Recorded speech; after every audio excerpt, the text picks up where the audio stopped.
our ability to blend our resilience and cyber capabilities like real-time threat detection and embedded cyber skills into the rest of the framework and the value chain that we really derive and define for our clients. So we have worked with the Estonian government, and increasingly other people are starting to think about, I would say, a level of maturity beyond having a good user experience is having proactive user experience based on triggers. And one of those triggers could be life events.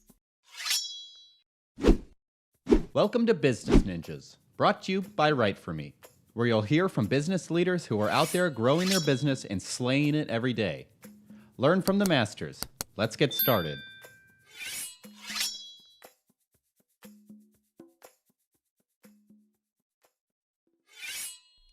Hi, and welcome to another episode of Business Ninjas. I'm here today with Elizabeth Kiehner, Chief Growth Officer at Nortal. How are you doing today, Elizabeth? I'm great there. How are you? I'm excellent, thank you. Appreciate you spending some time with us. Please tell us a little bit about yourself and about Nortal.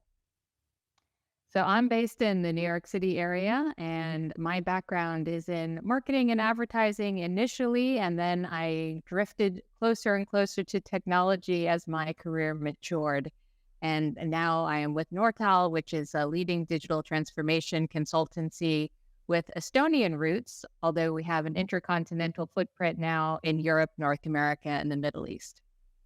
From what I understand, saying you have Estonian roots is an understatement. You kind of put them on the map in terms of digital transformation. Is that the case? That is absolutely the case. Nortel led Estonia's e-government strategy and delivered more than 40% of the country's digital transformation end to end. And now we're bringing a lot of those skills and that experience to countries like Germany, Finland, even Nigeria and Oman. So we have definitely the strategy, design, and business and technology acumen to transform both governments, and lately even more and more of our work is coming from the private sector and the enterprise. So Nortel being over 20 years old, we used to see our primary revenue coming from government and public sector. Now that is 46% of our revenue, and we're seeing 54% of our revenue coming from enterprise. So you said over 20 years. When did Nortal come to be? What's the origin story of the company?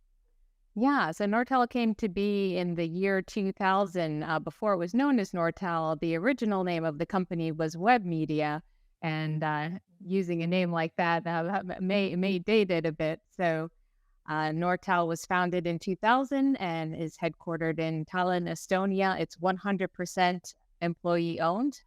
Our founder and CEO, Preet Alamay, is actually an economist by his education and training. So he takes a view of the world that is definitely one that's focused on looking at major macroeconomic trends, looking at major impacts to society and demographics. So although we are very much a technology forward company, I have a great appreciation for our outlook on the world and the forces, I should say, that are shaping our world and our society. So we have had as our customers, as I mentioned, public authorities, Fortune 500 companies, as well as mid-sized enterprises. And we try to take a strategically technology agnostic position, meaning that we have established relationships with all of the hyperscalers, but we do really try to create the very, very best solutions for any clients that we're working with. I know, digital transformation is a hot topic. It's a fairly broad subject. What are the most common problems that you're solving for your clients these days? I think a lot of the problems that we're solving are centered around, in some cases, data. Now that everyone is in such a frenzy around ChatGPT and different forms of generative AI, it's such a buzz, but without having the right level of data maturity and data governance, realizing any benefit or creating the right business cases for AI within an organization might be frankly impossible. So whether it is working with organizations to help them to design and build a data mesh, to even working with organizations on cybersecurity, cyber resilience. I think that there are core building blocks to any company or public sector entity showing the right degree of digital transformation readiness to be able to exponentially grow and build upon a very solid foundation and base. So we at Nortel like to say that we, on the best days, aspire to deliver seamless experiences. But seamless experiences require a breakdown of organizational silos. They require an easy flow of data that isn't locked up in compartments under certain business units, that it gets stifled because it's not flowing across the organization. So there's lots of prerequisites, if you will, that is, sort of like the stuff in the basement is a crude analogy of like what needs to be done right from a fundamental, foundational, or infrastructure standpoint in order for the experiences that we enjoy to be able to flow and be realized. And, sometimes these things to us as users feel very effortless, but there is always a very complex underpinning behind it that needs to work. Yeah, you have a very large playing field to level before the end user has a seamless experience. Absolutely. Now, you mentioned governments and private sector, small to medium, and even enterprise business. Is there a particular size or type of company that you work best with? So we work with companies of all sizes, from, I would say, mid-sized companies on up. On the public sector side, a lot of our work is oriented around core digital infrastructure, getting involved in democracy and state governance, social benefits and services, particularly in Europe and in GCC, government healthcare. And we have a very strong track record in public finance management. So for those in the US, think of that as the IRS, as well as justice and security. Then on the enterprise side, particularly with our team in Finland, but this is a growing capability for us in the Industry 4.0 space, we have a lot of experience in platform and process design and optimization. And we've done a significant amount of work in the consumer space, both with conversational AI, B2B and B2C commerce, and also service design and even employee experience.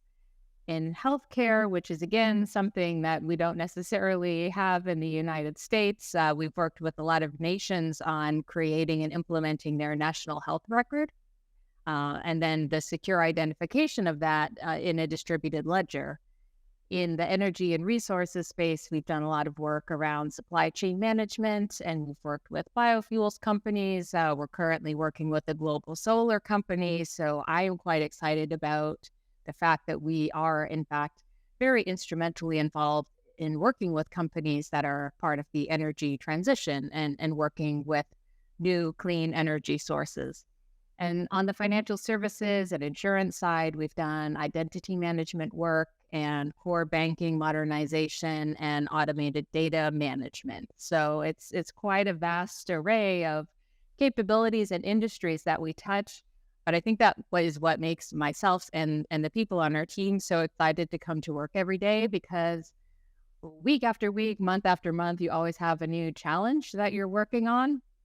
And there's sometimes commonalities and similarities across industries that could surprise you, that we can leverage knowledge and experience from one industry and apply it to another. So we try to work with very diverse, multidisciplinary teams, but there's often things that we can pick up from projects that we've done in the past that end up being accelerators to help us move even faster.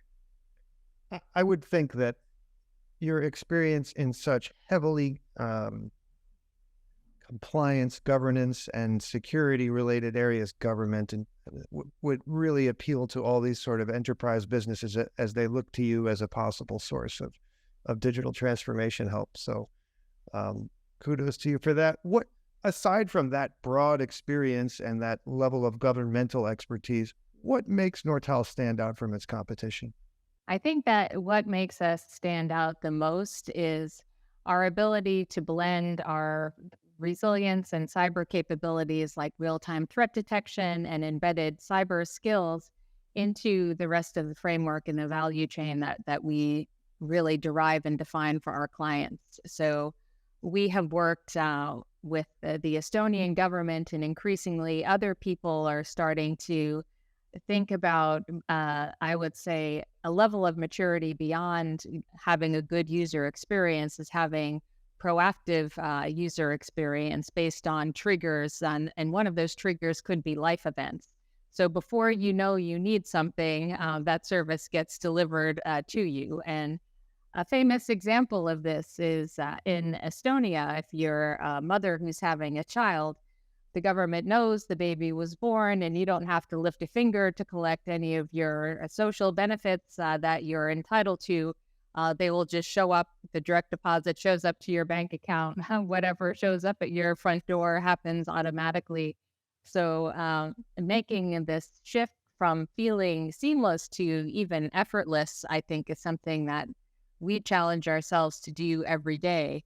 So it is, bringing in underlying intelligence to our systems and making sure that, most companies say that they deliver value to their clients, but we are very, very serious about working with our customers to set up the right criteria to say, what is important that we're measuring and making sure that we're clear on the ROI and measuring that from day one. So in some cases right now, that may be driven by cost optimization, but there's often many other KPIs or sources of ROI or measurement that people are interested in. So embedding that into the products and solutions that we deliver, I think could be really powerful as well, as we have enjoyed with many of our clients very long relationships, and some of them have been since the year Nortal was founded. So I always say, the greatest sign that your company is doing good is when you have these 20-year-long relationships that people have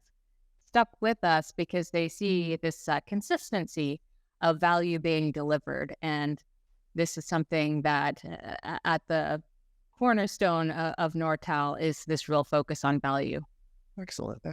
Well, tell me about the COVID years, the challenges and how you managed to grow the business and what sort of impact COVID had on Nortal in the last couple of years.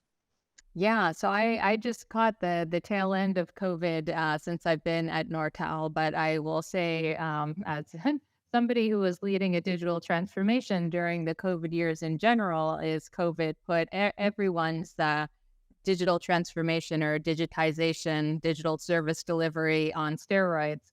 And for me, the exciting thing now, hopefully after post-COVID, is to keep the momentum around continuing to invest, continuing to accelerate, and continuing to mature some of the offerings that COVID forced or rushed. I think the biggest question right now still remains, and I was at an event, in fact, in New York City yesterday, where a lot of people were wishing that they were spending more time with their team in the office than they necessarily were. And this was another technology company. And I think COVID was maybe a wonderful time for introverts, but for people who do derive a great source of energy from being with their colleagues and their peers. I think we're still in the middle of, even though we've had years of conversation now about what the future of work looks like, we're still in a place that we're trying to figure out what is the right balance of this work from anywhere mentality versus the true value that can be unlocked by bringing teams together in person. Sure. Of course, that makes sense. All right. Switch gears to your marketing cap. What role has content played in the growth of Nortal? So content has been very important, especially because we are working in companies and countries all over the world. So as we create thought leadership and as we share our stories and case studies, doing everything from working with the Botswana Unified Revenue Service to clients in North America, where we're doing corporate security or e-commerce engagements. I think that we rely very much on storytelling, and many times that storytelling takes the form of content marketing. I think for all of us, being able to tell a good story, whether that is a story that is read in video format, in an infographic, or a story that you're telling your fellow passenger you're sitting next to in an airplane, we are trying to ingrain more and more storytelling DNA into everybody in the company. For me, this is very important. When I joined Nortel, one of the first things I did was update our brand and work with the team to launch a new website. I think the next big hill that I want us to take as a team is getting smarter on content marketing, so we can, I guess, build that into our muscle memory with a little more ease, and look at, also what is the right way to do that whilst running a global organization where we have, obviously multiple languages and formats to look at there. That all makes sense to me. All right. Fast forward a year from today, what are some things that you'd like to be celebrating personally and professionally? I think a year from today, I would like to be celebrating the successful acquisition of 5 companies, which is something we're trying to do within a year's time. So that would be something to celebrate. I would say that we are well into the post-merger integration of 5 new companies globally. That is a big one for me.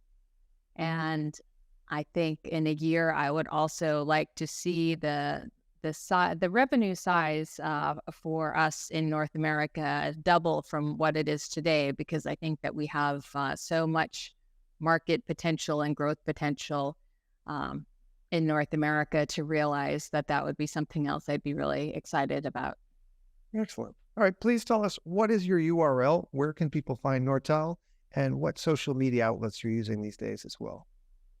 Yeah, so our URL is very simply www.nortal.com. So we are easy to find, relatively easy to spell, as long as you remember it's an A at the end. And we are using LinkedIn, Facebook, Twitter, Instagram.